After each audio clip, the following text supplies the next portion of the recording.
Avenue, Balibago Angeles City. Fields Avenue is the name of a major street running through Balibago area of Angeles City in the Philippines. It is the center of the red light district and the bar scene of the biggest entertainment district of the Philippines. Fields Avenue in Balibago, Angeles. The name derives from the common military practice of naming roads adjacent to airfields as Field Street or Field Avenue. Originally the name referred to the Clark Air Base and was Clark Field Avenue. The name evolved to become Fields Avenue. History. Philippines was an American colony from 1898 to 1946. Bars on Fields Avenue. Catering to the single American defense personnel who worked in the adjacent Clark Air Base, first emerged in 1940. During 1940s and 50s, there were only tatlo such bars just outside the main gate of the air base. By early 1960s, the Fields Avenue developed as a street line with several bars. From November 1955 to April 1975, America fought Vietnam War. As the number of American troops in this war grew, more and more forces were deployed at Clark Air Base or routed through it. This led to a proliferation of bars, live bands, and prostitution, the latter mostly by young Filipino women, most of them either teenagers or 18 hanggang 55 years old. By the 1970s, there were more than 150 bars and prostitution joints along Fields Avenue. This led to a mushrooming of related, ancillary industries in the vicinity, namely music bands, hotels, doctors, hairdressers, and money exchange, transfer services.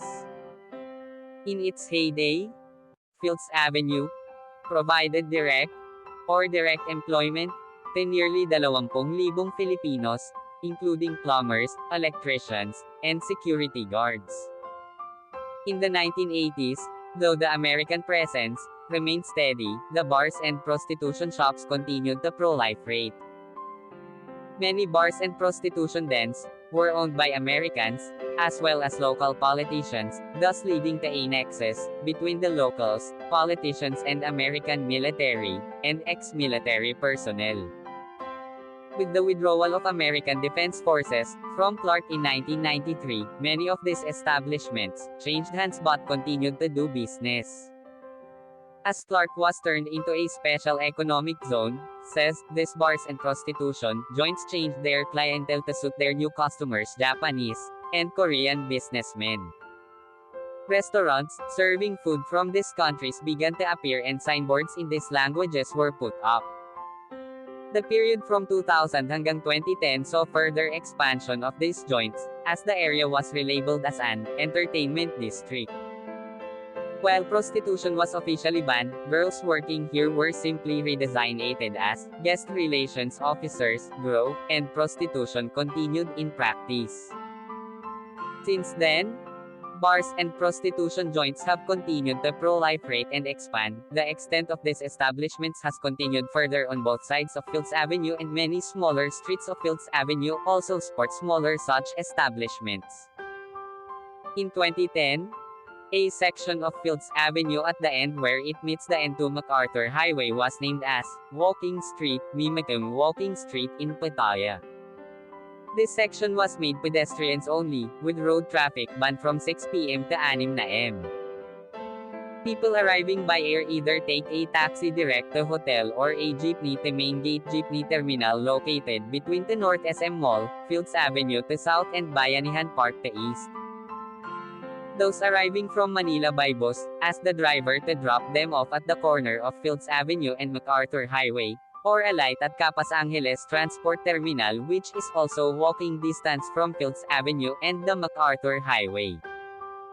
The presence of family-oriented activities on the other side of Fields Avenue, namely shopping malls as well as activity centers in Clark Air Base, has led to a neat separation between the two.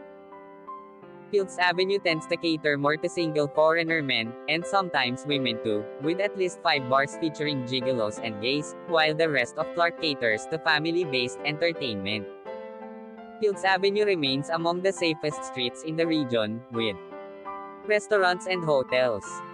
Fields Avenue has the largest density of hotels in Philippines, catering to all budgets, from a large number of 2-star and 3-star hotels right up to a select few luxurious 5-star hotels.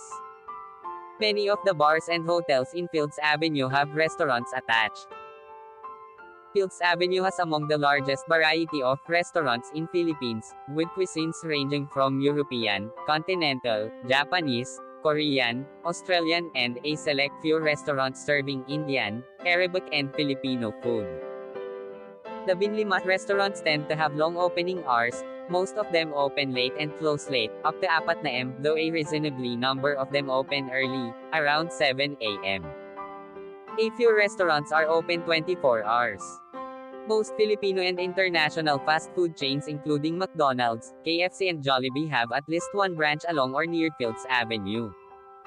A 24-hour police station is located in the center of Fields Avenue.